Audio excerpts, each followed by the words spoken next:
Overall একটা দারুণ lunch করে একটু ফ্রেশ হয়ে বেরিয়ে পড়লাম মল রোড যাওয়ার জন্য, যেটা হোটেল থেকে হাঁটা পথে মাত্র 5 মিনিট। আর মল রোডে পৌঁছতেই চোখে পড়লো চারিদিকে মানুষের কোলাহল, যেখানে অসংখ্য ছোট ছোট দোকান রয়েছে। আর এই হলো গ্লেনারিসের সামনে সেই আইকনিক ফটো স্পট। তারপর এখান থেকে একটু এগিয়ে গিয়ে দেখতে পেলাম চারিদিকে দারুণ কাঠের হাতের কাজ, উলের সমস্ত জিনিসপত্র, দার্জিলিংয়ের বিখ্যাত চা সবকিছুই এখানে পাওয়া যায়।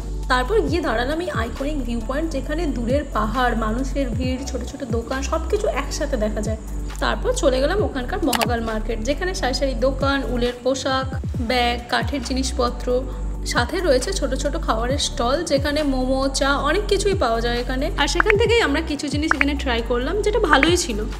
তারপর ওখান থেকে নিজেরাও কিছু শপিং করলাম, নিলাম উলের কিছু জিনিস, ফ্রিজ ম্যাগনেট, শাল নিলাম, আরও কিছু রুম ডেকোরেশনের কিছু জিনিসপত্র নিলাম। তারপরে হাঁটতে হাঁটতে পৌঁছে গেলাম চৌরাস্তা, যেখানে প্রচুর ক্যাফে রয়েছে। তার মধ্যে থেকে আমরা ঢুকেছিলাম একটা ক্যাফেতে, যার অ্যাম্বিয়েন্সটা দারুণ ছিল, সাথে ছিল লাইভ সং আর কোজি সিটিং।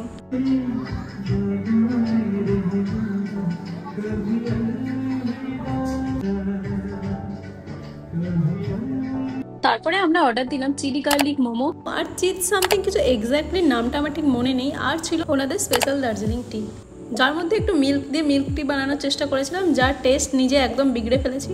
তারপর টেস্ট করে বুঝলাম একদম খেতে ভালো না, তো আর একটু মিল্ক মেশানো উচিত। তারপর যা হয়েছিল তার টেস্ট আর বলার না। যাই হোক, তারপর নিজেরা কিছু এখানে ভিডিও ফটো নিয়ে বেরিয়ে পড়লাম রাতের দার্জিলিং ঘুরতে। আর রাতের চৌরাস্তা একদম অন্যরকম লাগে। ব্যাস, তারপর রওনা দিলাম হোটেলের দিকে। আর দিনটা শেষ করলাম একটা দারুণ হোমলি ডিনার দিয়ে, যেখানে ছিল চিকেন, আলু ভাজা, ডাল অ্যান্ড রাইস দিয়ে। আর এটা হলো নেক্সট দিন ভোরবেলা টাইগার হিল যাওয়ার সময়। চলো আজকের ব্লগটা এখানেই শেষ করছি। দেখা হবে খুব তাড়াতাড়ি নেক্সট দিনের ব্লগ নিয়ে দার্জিলিং সিরিজ পার্ট 3-তে, যেখানে আমরা এক্সপ্লোর করেছি দার্জিলিং পুরোটা, ঘুম স্টেশন থেকে শুরু করে সব কিছু। আর তোমাদের যদি কিছু কোয়ারি থাকে তোমরা সেটা আমার কমেন্ট সেকশনে বলতেই পারো। চলো আজকের জন্য টাটা, বাই।